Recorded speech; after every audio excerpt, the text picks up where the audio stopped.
एक सन की राजा हर रोज सुबह अपनी रानी को खड़ी कर उसकी नथ में से 100 तीर निकालता और पूछता है, कोई इस धरती पर मेरे जैसा और कोई भी वीर मर्द? रानी बेचारी कहती कि नहीं महाराज, आप जैसा वीर पुरुष और कोई नहीं। समय बीता। एक बार रानी की माँ रानी से मिलने आई। जब उसने रानी की हालत देखी तो उसकी आंखों में पानी आ गया। बोली, बेटी यह कैसी हालत बना रखी है, बिल्कुल सूखी लकड़ी के समान हो गई हो। तुम्हें कोई बीमारी है, कोई दुख दे रहा है, या फिर तुम्हें समय से रोटी नहीं मिल रही? आखिर बात क्या है? अब रानी कैसे अपनी माँ को अपना दुख बताती कि राजा हर रोज सुबह उसे खड़ी कर उसकी नथ में से 100 तीर निकालता है। हर तीर में उसका कलेजा बाहर आने को हो जाता है। अगर वह जरा सी भी हिली या राजा जरा सा भी चुका तो प्राण गए। पर जब माँ ने बार बार दबाव देकर रानी से पूछा तब रानी बोली, क्या बताऊँ माँ, किसी चीज की कोई कमी नहीं। अन्न का भंडार भरा हुआ है, पीने को अच्छा पानी है, तो फिर बात क्या है बेटी? माँ ने इस बार जब रानी का हाथ पकड़ अत्यंत रुदन स्वर में पूछा तो रानी टूट गई और अपनी वेदना प्रकट करते हुए कहा, माँ तुम्हारे जमाई राजा मेरी नाक की नथ में से 100 तीर निकालते हैं, जिससे मेरा हृदय थर थर कांपता है। मेरी तरफ आता हुआ हर तीर मुझे अपनी जिंदगी का आखिरी तीर प्रतीत होता है। यही बात मुझे हर समय अंदर ही अंदर खाई जाती है कि आज तेरा आखिरी दिन है, आज तेरा आखिरी दिन है। बस माँ, इसी चिंता के कारण कुछ भी खाना पना मेरे हलक से नीचे नहीं उतरता। रानी की माँ ने हैरान होते हुए कहा, यह तुम क्या कह रही हो बेटी, यह कब हुआ? रानी बोली, माँ यह मत पूछो कब हुआ, यह पूछो कब नहीं हुआ। राजा हर रोज सुबह मुझे खड़ी करके सबसे पहले मेरी नथ में से 100 तीर निकालते हैं, उसके बाद ही अपना दिन शुरू करते हैं। बोली, कुछ बोलते भी हैं? रानी बोली, हाँ माँ कहते हैं, है इस धरती पर मेरे जैसा कोई और मर्द? रानी की माँ कुछ सोचते हुए बोली, बेटी चिंता मत कर, कल वो जब ऐसा पूछे तो कह देना दुनिया में मर्द बहुत, घर नहीं तो बाहर बहुत, घर से बाहर निकलो शेर को स्वा शेर बहुत। इतना कह रानी की माँ अपनी बेटी से विदाई ले अपने घर चली गई। अब रानी को इंतजार था तो बस अगली सुबह का। राजा ने सोती हुई रानी को हाथ पकड़कर उठाया और कहा, रानी आ जाओ, समय हो गया। रानी ने सोचा, हे भगवान बस आज आज और बच जाऊं, फिर तो जो माँ कहकर गई थी वो बोल दूंगी। और उठकर बाग में जाकर आंख बंद करके अपनी नथ पकड़कर खड़ी हो गई। राजा ने रोज की तरह एक के बाद एक 100 तीर रानी की नथ में से निकाले। तीर निकाल। राजा बोला, बोल रानी है दुनिया में मेरे जैसा कोई और शूरवीर मर्द? रानी हिम्मत जुटा बोली, महाराज दुनिया में शूरवीर मर्द बहुत, घर नहीं तो बाहर बहुत, आप बाहर निकल के देखो, शेर को सवा शेर बहुत। राजा हैरान होते हुए बोला, ठीक है रानी, अगर यही बात है तो कुछ खाने का सामान दो, मैं जा रहा हूँ बाहर। शूरवीर मर्द देखने में भी तो देखूं, है कोई मुझसे ज्यादा शूरवीर मर्द इस दुनिया में? थोड़ा बहुत खाने पीने का सामान ले राजा निकल पड़ा। चलते चलते एक कच्चे रास्ते पर हो लिया। थोड़ी दूर ही चला तो आगे देखा एक आदमी रास्ते के किनारे पर लेटा ऊपर की तरफ एकटक देख रहा है।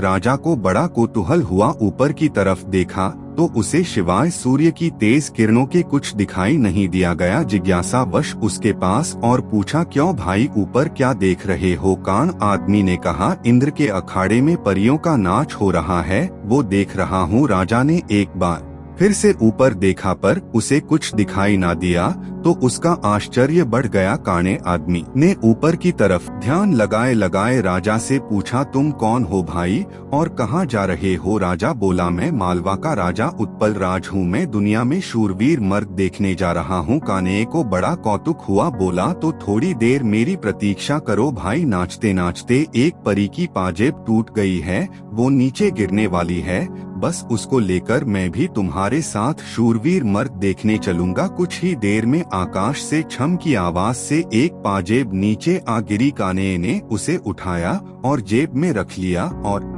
बोला, अब चलो भाई, मर्द देखने। मर्द कैसे होते हैं, मैं भी तो देखूं। राजा के आश्चर्य की कोई सीमा नहीं थी। उसका अहंकार तो यही नष्ट हो चुका था, उसकी हवाइयाँ उड़ चुकी थी। सोचा कि तू तो रानी की नथ से तीर निकाल अपने आप को सबसे बड़ा मर्द समझता था, तेरे से ज्यादा तो यह काना है। एक आंख से अंधा होते हुए भी इंद्र के अखाड़े में क्या हो रहा है देख लेता है।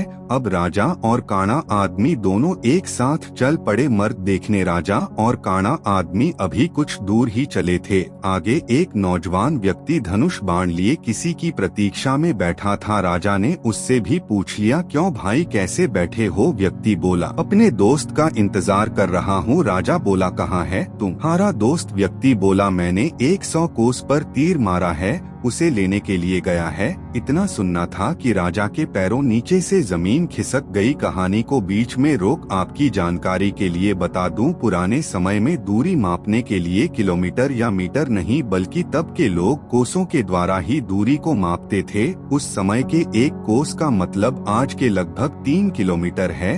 तो नौजवान व्यक्ति ने राजा और काणे आदमी से पूछा, तुम लोग कहाँ जा रहे हो? काणे ने कहा, मर्द देखने। उत्सुकतावश नौजवान ने कहा, तो भाई हम भी चलेंगे तुम्हारे साथ। मर्द देखने बस थोड़ा इंतजार करो, मेरा दोस्त अभी मेरा तीर लेकर आता ही होगा। राजा बोला, 100 कोस से आज ही थोड़े ना आ जाएगा, उसे तो कई दिन लगेंगे। नौजवान ने मुस्कुराते हुए कहा, नहीं मान्यवर, उसे 100 कोस से जाने और आने में सिर्फ 1 घंटा लगता है। थोड़ी ही देर में एक लंगड़ा व्यक्ति नौजवान के द्वारा छोड़ा हुआ तीर हाथ में लेकर आता है। अब राजा को काटो तो खून नहीं, रानी की नथ में से तीर निकाल। खुद को मर्द सूरमा समझने वाले राजा को अब एक से एक बड़े सूरमा टकरा रहे थे। वो जिस बिल में हाथ डाल रहा था वहीं से सांप फुफकार हुए निकल रहे थे। एक काना आदमी जो एक आंख ना होते हुए भी इंद्र के अखाड़े में परियों का नाच देख रहा है। एक युवा पराक्रमी नौजवान 100 कोस तक तीर मार रहा है। एक अपाहिज लंगड़ा आदमी 100 कोस की दूरी सिर्फ 1 घंटे में नाप देता है। बोझिल कदमों के साथ राजा अब उन तीनों के साथ आगे चल पड़ता है। चलते चलते वे एक नगर में पहुँचे जहाँ एक राजा की लड़की का स्वयंवर चल रहा था। स्वयंवर की शर्त थी कि जो व्यक्ति 50 कोस से 2 घंटे में हंसता पान बोल सुपारी ला देगा उसी के साथ रानी का विवाह कर दिया जाएगा। चारों में से लंगड़ा ही इस काबिल था जो कोसों की दूरी मिनटों के हिसाब से तय कर सकता था। अंततः चारों की सलाह पर लंगड़ा व्यक्ति स्वयंवर की शर्त पूरी करने के लिए तैयार हो गया और शर्त अनुसार हंसता पान बोल सुपारी लाने के लिए चल पड़ा। रानी के स्वयंवर की शर्त अनुसार लंगड़ा व्यक्ति तेजी के साथ उस दिशा में बढ़ने लगा जहां हंसता पान बोल सुपारी का पेड़ था। अपनी दिव्य गति से थोड़े ही समय में वो उस पेड़ के पास जा पहुंचा। उसने सुपारी तोड़ी और अपनी जेब में डाल ली। सोचा, अभी तो बहुत समय है, क्यों ना थोड़ी देर सुस्ता लिया जाए। यह सोचकर वह उस पेड़ के नीचे सुस्ताने के लिए लेट गया। ठंडी हवा के झोंकों से जल्दी ही उसकी आंख लग गई। उधर तीनों की समय बीतने के साथ साथ चिंता बढ़ रही थी। 2 घंटे पूरे होने को आए थे, बस थोड़ा समय ही बचा था। नौजवान तीर अंदाज ने कहा, इतना समय तो उसे कभी नहीं लगता, जरूर कुछ बात है। काने आदमी ने कहा, रुको मैं देखता हूँ। जब काने ने देखा तो वो पेड़ के नीचे सो रहा था और पेड़ से एक खूंखार जहरीला सांप उसे काटने के लिए उसकी तरफ बढ़ रहा था। जब यह बात उसने साथियों को बताई कि वो तो सो रहा है और एक जहरीला सांप उसकी तरफ बढ़ रहा, तब तीरंदाज नौजवान ने काने से कहा, तुम मेरे तीर का निशाना सांप के फन पर लगाओ। काने ने कहा, हाँ ये ठीक है, निशाना लगाकर मैं हुंकारा भरूं तब तुम तीर छोड़ देना। काने ने तीर को सांप के फन की दिशा में लगाकर जैसे ही हूँ कहा, तीरंदाज ने तीर छोड़ दिया। तीर सीधा जाकर सांप के फन पर लगा और धड़ा की आवाज के साथ सांप नीचे गिर गया। आवाज सुन लंगड़ा आदमी हड़बड़ाहट के साथ उठकर बैठ गया। देखा तो एक जहरीला सांप उसके पास मरा पड़ा है और उसके दोस्त का तीर सांप को लगा हुआ है। सारा माजरा समझते उसे देर ना लगी। वो दिव्य गति से नगर की ओर दौड़ा। समय रहते वह हंसता पान बोल सुपारी लेकर राजमहल पहुंच गया। अब समस्या यह थी कि राजकुमारी पर असली हक किसका है। राजा अगर घर से मर्द देखने नहीं चलता तो यह सारा किस्सा ही शुरू नहीं होता। काना अगर अपनी दिव्य दृष्टि से देखकर लंगड़े व्यक्ति को सांप से नहीं बचाता तो राजकुमारी के स्वयंवर की शर्त कैसे पूरी होती। नौजवान तीरंदाज के पास 100 कोस तीर चलाने की क्षमता न होती तो भी उसके मित्र को सांप 10 लेता